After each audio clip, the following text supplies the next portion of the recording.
everybody. Welcome to FNS Wrestling Podcast. On the road. On the road, bit of bonus content. We're going to talk about AEW All Out that was at Scotiabank Arena in Toronto last night. We attended it. So it's the next day, Sunday, driving Jack back to university. Wanted to try out some of my new audio gear. Couple microphones my buddy Bark recommended over at Obscure Mics. Check him out if you like audio gear. So we're trying them out. The Hollyland Lark A1s. I think they're going to be cool. So we thought we would just sit down and kill some of this ride talking about what I think you agree was a pretty fun. I really enjoyed it. I really liked it. Obviously, being there live is going to add to our enjoyment of everything. It was still probably one of my favorite shows of the year, though. It was a great show. So talking about, I guess, since we're driving, the drive down, if you know Toronto, we did okay. We've had worse, for sure. For sure. We're directly north of the city, so it was about... The DVP, if you know, was not good. The Gardner was great. We got there in about an hour, I would say, which is fine. Not amazing time, but not terrible either, right? Got to the venue, parked at our usual spot, actually, then walked to the venue, which is just about a block away downtown. And my wife and my other son came with us because, as we mentioned, we had box seats, so we had 4. They decided to come with us, whole family, even though they're not wrestling fans. So that became an interesting dynamic that I'll turn over to you in a minute. The contents of the people in our box. That was half the fun of it, I think. It was quite fun. Interesting dynamic. So we're walking into the building. My wife, who is the one who gets things done, is like, I don't think we're waiting in a line with that we would normally have to wait in as just a general ticket goer or ticket holder. So we ended up basically skipping all that line, walking right in, being told, here's the entrance, you come in, no lineup whatsoever, walk upstairs, because we're in the 200 level, which is at the back of the 100s where all the boxes are. And on our way, right, when we went around the corner before we went up the stairs, we could hear one of the employees of the Scotiabank telling a group of people that they were the seat fillers, or if she was on the radio saying, I have the seat fillers here. So that was kind of interesting, I don't know how many people you would say there were. There's a group of maybe... There's like a handful of them there. Yeah, I would say a dozen to 15 people that were going to fill seats, maybe more elsewhere too, I don't know. Yeah. Because during the pre-show there were some empty seats. But then up to our level where the boxes are, and it was pretty cool. It was a very long hallway. You felt like you were in a nice hotel, right? I think. Yeah, it felt hotel-ish for sure. And we were literally the last box, which ended up being the best. Viewing-wise, it was a good spot. It was just annoying to walk down the whole hallway, but that was whatever. So amazing artwork the whole way down. I don't think I took any video There's of it. like Avril Lavigne, other stuff. Lots of like Toronto sports people and stuff like that. Really cool artwork along the way. I think I maybe took one photo of you guys walking down the hall. I'll put it in here, and I'll add some stuff if I think about it when I put this up. Huge long walk, but again, it ended up being the box with the best view because it put us sort of facing the entrance ramp, right? We see most of ringside, and we could see the entrance stage, which is what I would like to see as well. Me too. It's definitely ideal. So then we headed into the box, it's basically seats 8 people, comfortable chairs, and behind you there was already a buffet of appetizers and stuff set out, right? Antipasto, and your mom loved the grilled vegetables. She did. Whatever drinks you wanted. I even had a drink of alcohol, which I don't normally do because my friends were telling me, man, you're in a box, you have to have some sort of alcohol. So I did with your uncle. And then we ended up getting like fajitas and what were the other things? Empanadas. And then ice cream came later and churros came later. Literally gave me my favorite ice cream thing. They did. It was pretty good experience. So of the 8 seats, 4 of them were us. Our family, our immediate family, and then one was Uncle Phil, who he works with the people that own the box and gave us the box, and then you talked for a bit about who else was in the box with us. It was a couple of his friends who are from Mexico, and I think they said they've watched they've watched some Lucha Libre there before, like they were talking about Arena Mexico stuff, so I would assume it's CMLL that they've seen because they're the ones that run Arena Mexico the most. Mm-hmm. And they did know who Mystico was, so that was kind of cool. But it was them and then a couple other friends, like some guy and his son. We actually were over 8 because I think Uncle Phil snuck one in. Yeah, right? I think so. Somebody else that I think works for the company that owns the box and his son were there. They didn't stay it ended up being just the 2 of us. They stayed till after the TAC match. Right, so... The 2 guys from Mexico, they were certainly they were open to it because they come from a culture of wrestling, as they were telling us, and that like they were kind of excited just to see a different style, and we were assuring them that there would be a luchador on it, and boy was there when we went to that, right? So yeah, we kept peeking over at them to see their reaction. That was half the fun, was people watching the people we were sitting with. And would go down every now and then and sort of fill them in on. I remember saying like the story of the MJF is like he's the pampered millionaire and he's going against like a chicken farmer from Delaware, and MJF really doesn't want to do the tax and stuff. So it was kind of fun. We had a mix of us who are obviously giant wrestling nerds. I think your Uncle Phil really enjoyed some of it. He was pretty open to it. Even I'll call him the corporate guy that was there, like for some of the tax match, he was going nuts once he realized like, oh, those are real. Yeah.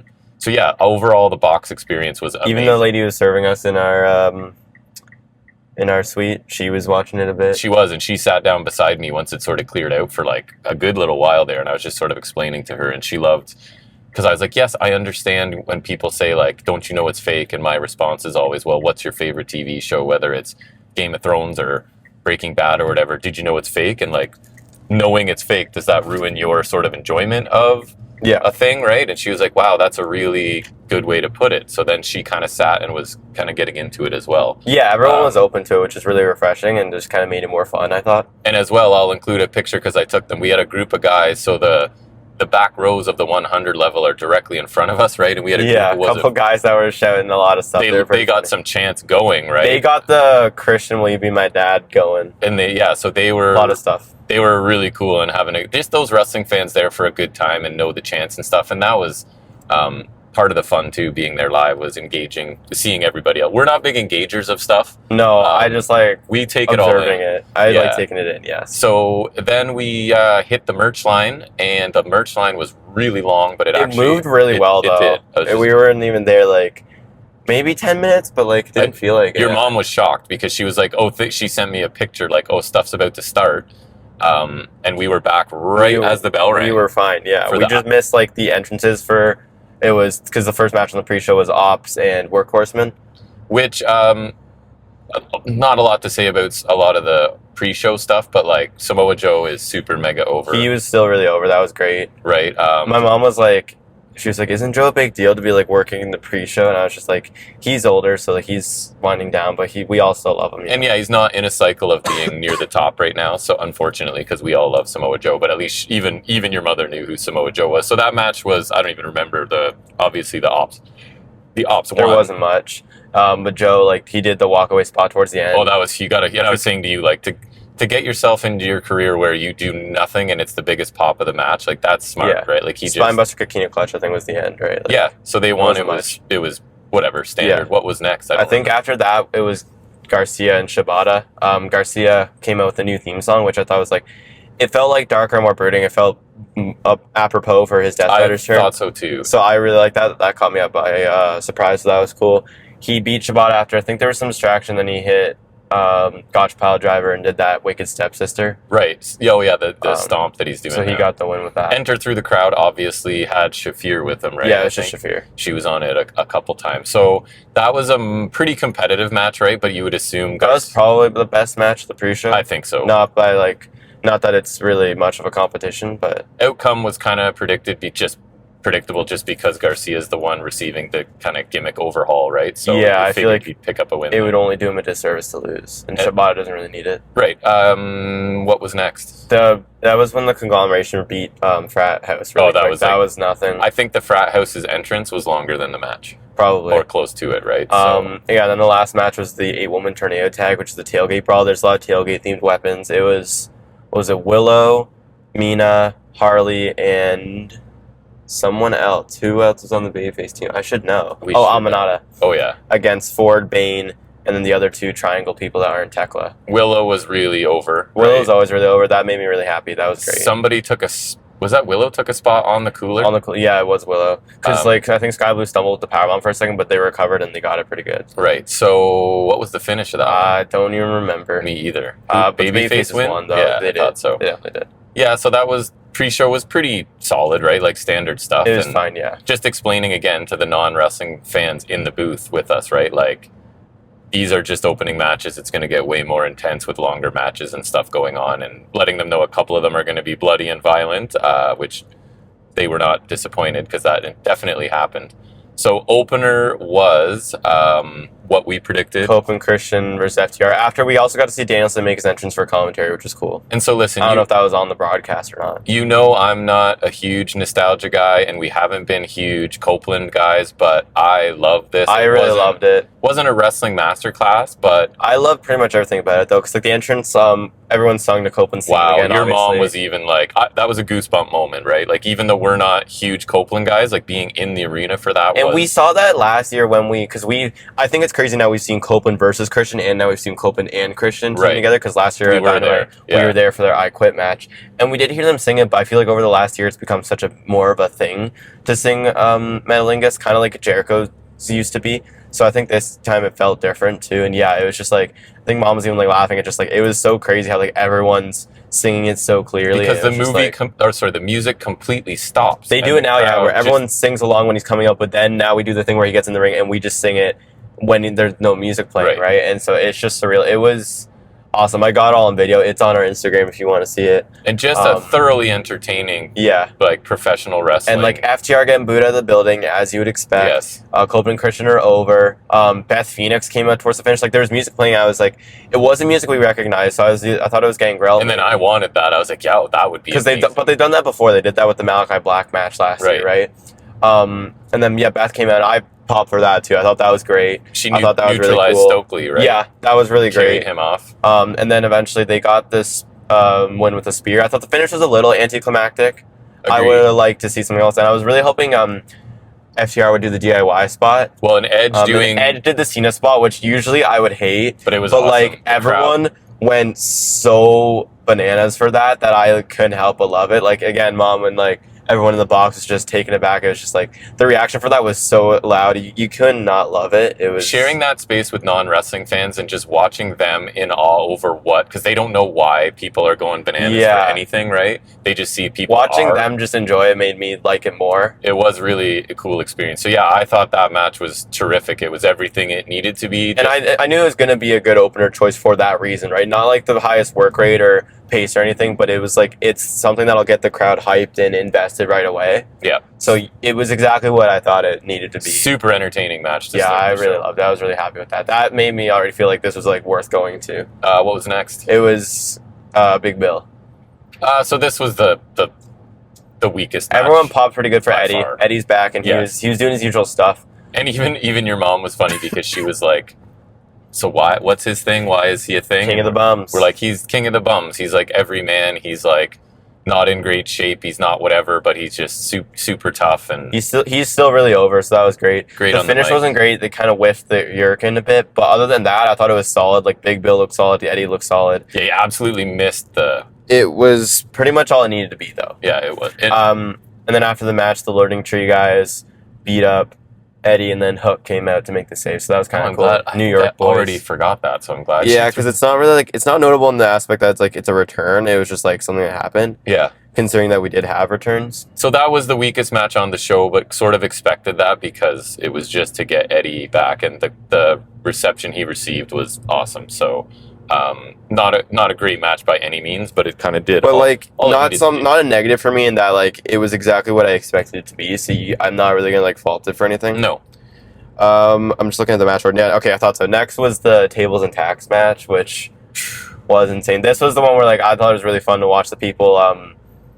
Oh yeah. In our box because they were like reacting because like once you make it clear it's real tax, it's crazy because like right out of the gate. MJF's ducking out of the ring, and so there's like four buckets of tax, one per corner, and Briscoe's just like dumping it. He basically fills them out of tax. Like, even I was surprised, like, that's probably the most tax I've ever seen in a match. And I had fun sort of explaining, like, so MJF, he's trying to avoid it, right? So that's why he's putting the tables away, and he doesn't really want to embrace the tax and the tables and stuff, and the other guy is more than happy to, and like even the reason they're wearing white is because the blood's going to look amazing. MJF had blood on his crotch from Briscoe's head at one point, which was a great visual. So watching the reaction of the non-wrestling people in the box with us to the tax every time, it was awesome. And rubbing Briscoe's head in the tax, right? Yep. And just putting tax in his mouth, throwing tax at him. I will say I thought MJF went into the tax a little sooner than I expected. I thought they were going to really draw that out. But I guess you wanted to get the barbarism in there. There's a chair with tax on it that I thought was pretty sick.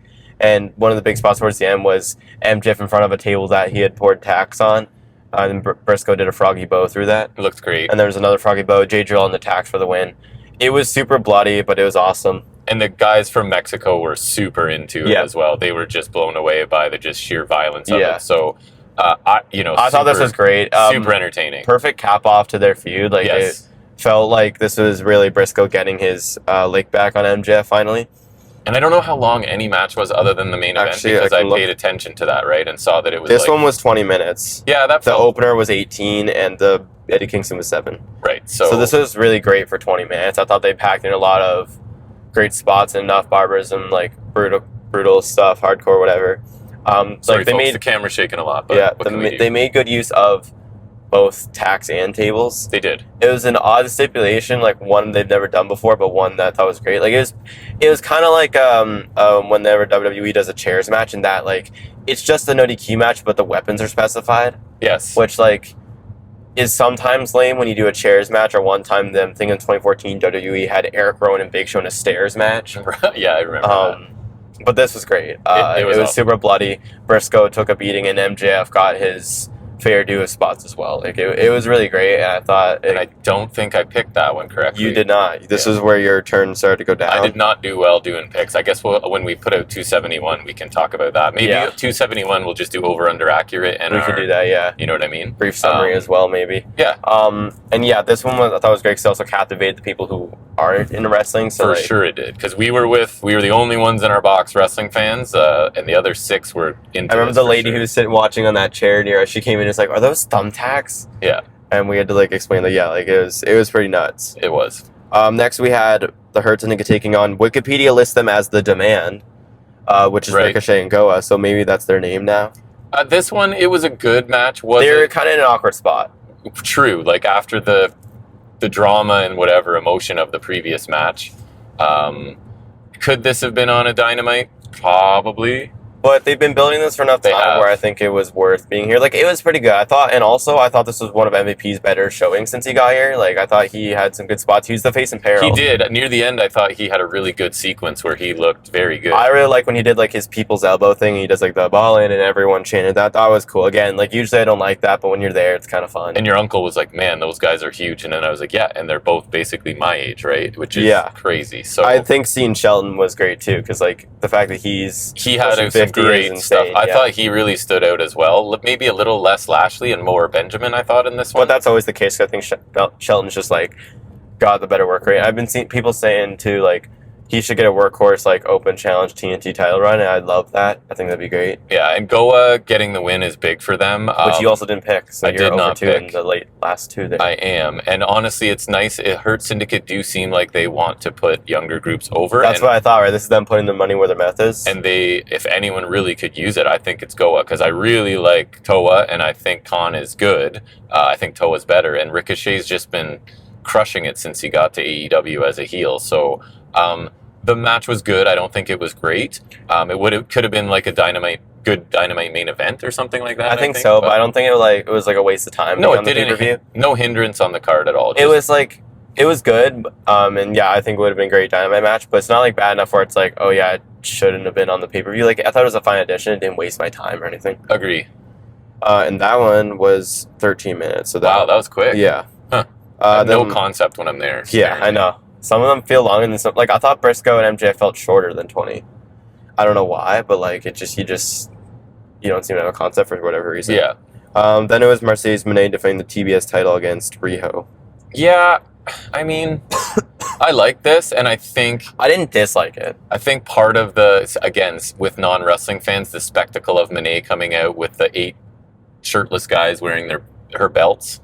Just the presentation of her, right? She comes across as a star. Yes. And even some of the people in the box I was talking to were surprised. First of all, the server in the box, she thought that this was like affiliated with WWE, just a lower tier.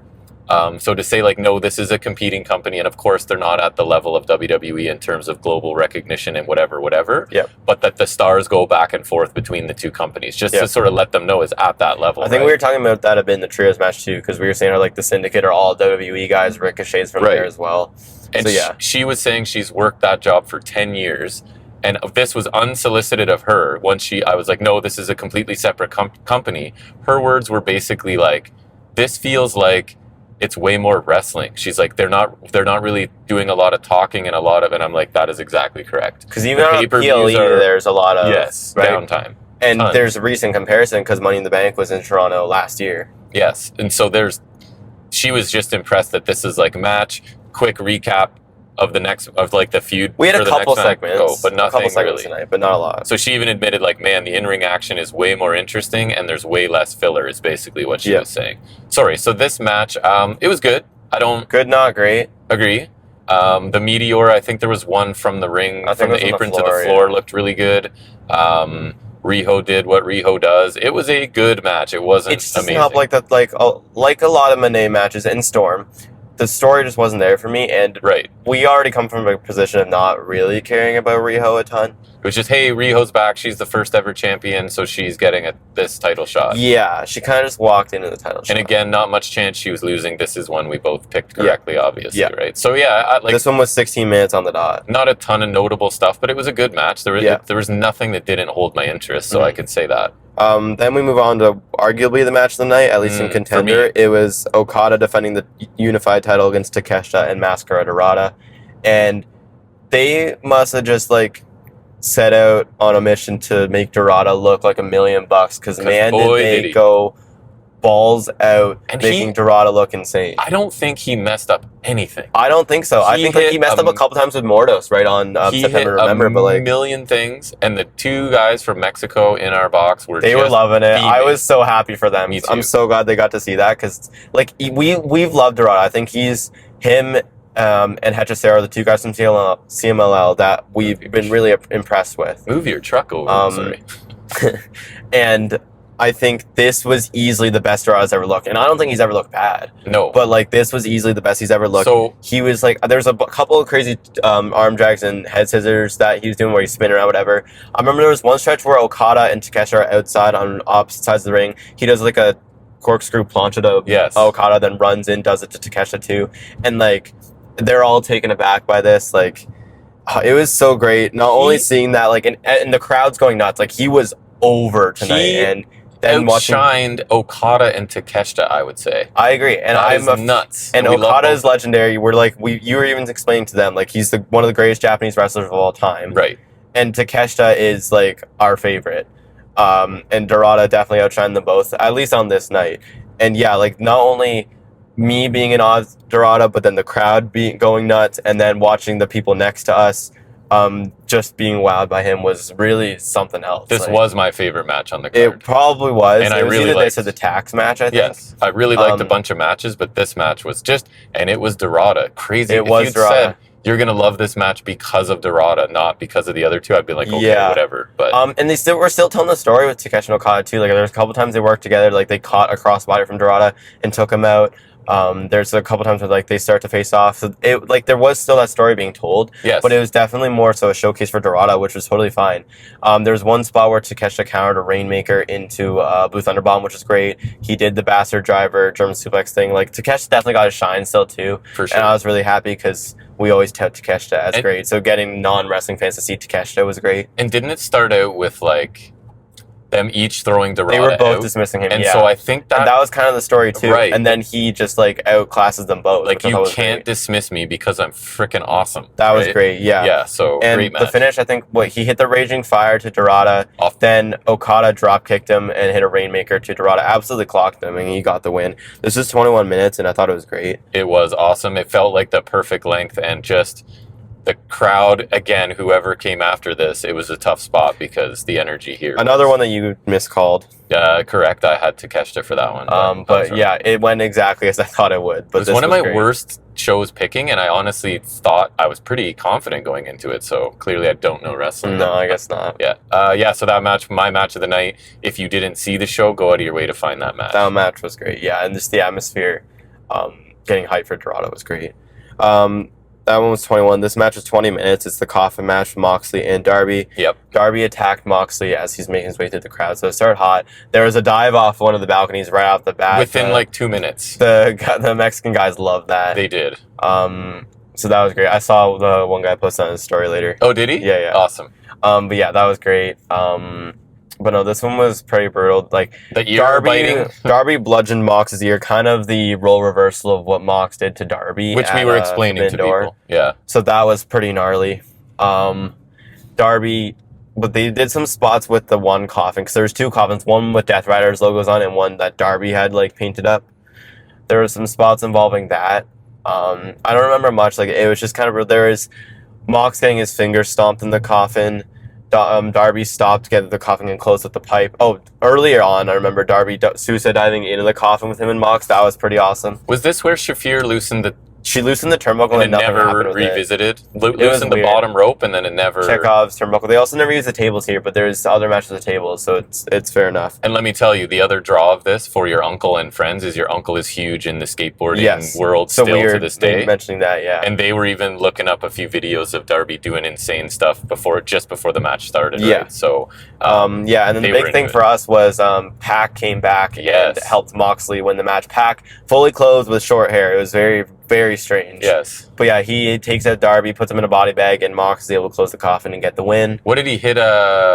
He like, not Razor's Edge, but like he chucked Darby out of the ring onto the other coffin, which looked gnarly, yeah. Yeah. And so yeah, Mox got the win here, and the Death Riders carry off the coffin with Darby. I did not pick that one either. You did not. I thought no, you didn't. Did you? No, you did. I'm almost positive I took this one with a 1, so I barely got this one here. Pretty sure I took Darby on. And I'll mention it now because I don't remember after which match it was, but then later on we get a backstage bit where the Death Riders ride off in the truck. So now we have them all back. It's Claudio, Yuta, Garcia, Pac, Shafir. They all ride off. Mox is like taunting Darby or whatever. Darby comes out of the body bag. Then he beats up Mox, puts him in it, and lights Mox on fire in the body bag before getting carried away by like security guys. So that was pretty insane. It was, and it's clear there was no cuts, so there was no way of getting him out of there. Yeah, it has to be like a flame retardant bag or something. And honestly, it wasn't on fire for long. They obviously, but that's realistic. Obviously, you're not going to let one of your employees get burned. Well, and the story is Darby's willing to kill him, and then people are there to stop him and take him away. Yeah. So really good match, kind of. Like, yes, it could have been even crazier, but I don't think it needed to be. Like, I don't think so. I thought it was really good. Me too. I really enjoyed it. It was gross enough to be like captivating, but not like where I wanted to completely turn away. Yeah. And I don't think it needed to be super crazy because we had another crazy match already. So I think this one, being a little less so is okay. So then, and as we come up here, I'm not going to take the gravel road. Viewers, there's a crazy washboard gravel road that I'm going to not take for you guys. So just to preserve the sound a bit. And so the match after this was what? The women's 4-way, which is Statlander, Storm, Hayter, Tekla. Energy dip just because. How do you follow those previous two matches? Yeah, and again, this is the one where I'm not really invested in the story because there's not much there. The action was solid. I can't remember a ton from this. We were just shocked by the ending. Yeah, then at the end, Statlander rolls Storm up with a seatbelt, which I thought was a good touch because we had that Death Rider story. Statlander also had a new theme, by the way, and the Trons looked a little alienish. So, like, and Yuta was out right at the beginning to say some things to Stat, and then he left, and he took abuse from the crowd at every Maybe that's why she used the seatbelt. And then, Statlander came out with, like, a theme and Tron reminiscent of her Alien days. I'm not saying she's going back to that, but, like, since she made the point that she hasn't challenged for the title, like, in 4 years since, I'm assuming she was Alien, I assume it's a nod to that. But yeah, Statlander wins the title. We were both slack-jawed in our super seats. Caught off guard by that, but we were both really happy for that. I've always said I really love Statlander. The crowd, even though it was a pro-Tony Storm crowd for sure, they were really happy for her, and then they were just like, for Stat. Thank you, Tony, afterwards, which I thought was totally fine. Oh, I think the only thing we didn't mention about the Darby match was Daniel Bryan had a bag, right? Yeah, Danielson gave Darby a bag to, so he could choke Mox with a plastic bag. Which is probably what he whispered. So that was cool. But yeah, this was great. I thought the match was solid, but I was just really happy for Statlander. I've always been a big fan of hers. Her character work's not always there because they don't always give her a lot to work with, but I think in ring she's fantastic, and I've always been a big fan of hers. So I'm really happy that she finally got her big moment and that we were there for it. I thought that was really cool. Me too. The match itself was, again, good, not great. I thought Tekla looked pretty good. She did. I saw too. She is growing on me, right? She's kind of different, and she works, I think, pretty aggressive style, which is always my favorite. So it was a good match. Not amazing, but good and notable, worth it just for the surprise title change. I thought that was a really cool moment. Really happy for Statlander. And I was saying I think she's the first to hold both women's belts in AEW, so I thought that was really cool. And again, on Dynamite, she said she hadn't been in a titles match for a championship match for 4 years, which I don't know if that was like a foreshadow. There were a couple things where like they said it before, and now looking back, I'm like, maybe that was foreshadowing, but like we never. And you were saying, and I thought you were kind of right, is that like she's probably the last one I would have picked. Right. If you were to line up all 4 and say put them in order of, I would have been like, I think I would have been Storm, Hayter, Tekla, or you reverse those 2, but Stat last for sure. So super happy for her. Yeah. As was the vast majority of the building. I think, even though I was really happy for her, I think she's the one that threw a wrench in my flawless game. That's right. I'm pretty sure I was pitching 100 since until her. So I would love to see great for her, to win that. That one was only 12 minutes basically, so that one was a bit of a short felt one. like it wasn't much to sink your teeth into on that one. My only disappointment with Statlander winning is that there's not much build to it, but again, that kind of made it cooler in that like it was complete surprise. So like it's kind of a negative and a positive in a way. Yeah. But yes, that was great. Then we moved to the 4-way tag ladder matches. Brodito defending the tag titles against Young Bucks, Jet Speed, and the Don Callis family, which is represented by Hechicero and Josh Alexander. Another excellent. I love that like Alexander got cheered when he came out because good Canadian boy. Yes. And then once Callis comes out, he's doing his long-winded intro for Alexander and Hechicero, then he's getting booed and whatever. So that was great. The crowd wanted to play along, but they also wanted to let him know, hey, Canadian boy, we love you. Which is why I think it was smart to have him come out before Callis. Yes, which kind of allowed that to happen, right? Yep. A lot of crazy spots in this one. There was consecutive table dive spots from multiple people by night, and I think both Bucks. And then Brody King hit like he hit whatever his driver is. Oh, the Gonzo bomb? No, not like the Sato driver. It's like the Rikishi driver. On the ladder. On the ladder through the ladder to Bailey, and then like the ladder like bounced back. It was really crazy. There was a really inventive sequence too, where like the ladder ended up getting pushed over. I don't remember, but like there's just a sequence where like the ladder ended up being pushed over. I think it was involving Knight and the Bucks at the end. Bandito. And I was just really impressed. Like it felt like really fluid work just to get to the ladder being knocked over. Bandito did the Andrade sunset flip powerbomb onto the ladder. Speedball kind of did the moonsault knee drop on the ladder to Hechicero. Sorry, didn't Bandito do the fall-away moonsault slam with the ladder? Oh, he did moonsault with the ladder to the Bucks towards the end. And then Brodito did get the win. Yeah, Brodito did retain, which we both picked. And then just didn't feel like Bucks needed the belt, and neither of the other teams were going to win, frankly. So it made sense. It was a great defense for Brodito. Really good match again. Like just energy back in the crowd with this. Lots of crazy spots. One where it was like 4 tables getting broken in rapid succession, I think it was.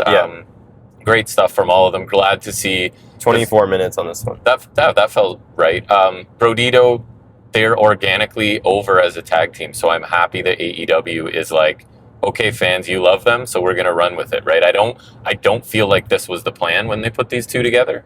I don't think they even would have like won the titles, but I think they've been so over since like they happened to team on Dynamite once, and it's like I think it's really worked out. It was great match. Another one worth checking out. I think so. And then after the match, the Bucks are there. Jack Perry returns. Right, you were in the washroom. Yeah, I was in the washroom really, so I came back as he was already there. And then he takes down the Bucks. He attacks them both. Rocky Romero comes from behind, takes a DDT from Perry, then the Bucks super kick. They're setting up the EVP trigger, the BTE trigger, and then Perry's doing his smile, which threw me back to remember when he first returned from hiatus at Dynasty to help the Bucks, and he did the smile. It's just, that douchey smirk he does, but like it's different now because he's a babyface. Clearly, the lights go out. We see him digging something up. He uses a scapegoat bus to like pull a coffin out of the ground, and then he's driving it with like sparks flying as he's like dragging the coffin from the bus as he's driving down a road. Then we cut to the familiar room where Luchasaurus got resuscitated, and we see now that video that Nick Wayne played where we couldn't see who it was Jack Perry injecting whatever and reviving Luchasaurus, and so we get the exact same shot of Luchasaurus sitting up that we saw when he returned on Dynamite a month or so ago. And then the lights come back on because they went up before the package, and then Luchasaurus behind them, double choke slam, and then he stands face to face with Jack Perry. Perry gestures towards his belt, which has the kill switch label on it. He takes it off, and Perry gestures towards the crowd. Luchasaurus chucks in the crowd, big pop. They hug. Tarzan Boy hits the speakers. My goodness, another I'll never forget that moment either. The crowd was bananas. Everyone was one big pop for them reunite too. Then everyone immediately is right back to form singing along to Tarzan Boy, which I thought was great. I've come to enjoy that song a lot, and so I really liked seeing everyone sing along to that again. That made me really happy, and there's something, again, we're not usually like that, but there's something nostalgic about Jurassic Express because they are like an original AEW tag team. This was their gimmick when they started, right? Yeah. And I'm sure Jack Perry won't quite be like full Jungle Boy because that's like a little. No, I think it'll be like. I can see him being Jungle Boy Jack Perry though. Yes. If you want to bring back the nickname, but like just to have them back under that moniker and have Luchasaurus back in full, have them as a team with that theme song again. I saw some people saying they should bring back Marco Stunt. I wouldn't hate that. I don't want to jinx it, but I feel like there's some momentum with the tag division happening. I think so. Well, like we've been saying, the tag wrestling's been back regularly on Dynamite, and so I think they've been doing a really good job. And I think you have potential for a really strong tag feud with the Bucks and Jurassic Express. But I think that could be a really great match for I think the next pay-per-view is Wrestle Dream. I say we build that because that'll be like a month away. I say we build to that. I think that'll be great. Yeah. So just another, like, this show had really great match and a really great moment. Really notable moments, right? That, I said that to you. Yeah, I thought like not only I thought we got our money's worth with a lot of great matches, but then like there's so many notable things that happened on the show. Like Pac returned, Beth returned, debuted. I guess Jurassic Express returned. The title change with Statlander. Like there's so much that like happened on the show. Yes. And from what I've seen, I don't think you can really say the same about WrestlePalooza. Yes. Like this was such a great. And I was right about the show needing a title change, just very wrong about which title was going to change. I think you were saying with the. Well, you were saying with the Takeshita thing. I thought Takeshita, right? Yeah, that's right. But no, I was really happy to see Jurassic Express back. That was a really cool moment. Yeah, so that was awesome. I was really happy with that. Then we move into our main event, which is Hangman Page defending the AEW World Title against Kyle Fletcher. And that one I paid attention. I think it was 38 minutes is what I had. It is 38 minutes, yes. Because it started exactly 7:15 and was 7:53. It was done. And really surprised. Get it out of the way. I really liked the match. I thought it was great. Fletcher got the extended intro on his entrance again, which I always think is really cool. Yep. Really slow pace to this. Yeah. Which I thought it built really well, though, and they had a lot of major spots. I think Hangman got powerbombed on the apron. There was that brainbuster through the timekeeper's table. Jedi through the table near at the apron. Fletcher hit his brainbuster a couple times and kicked out.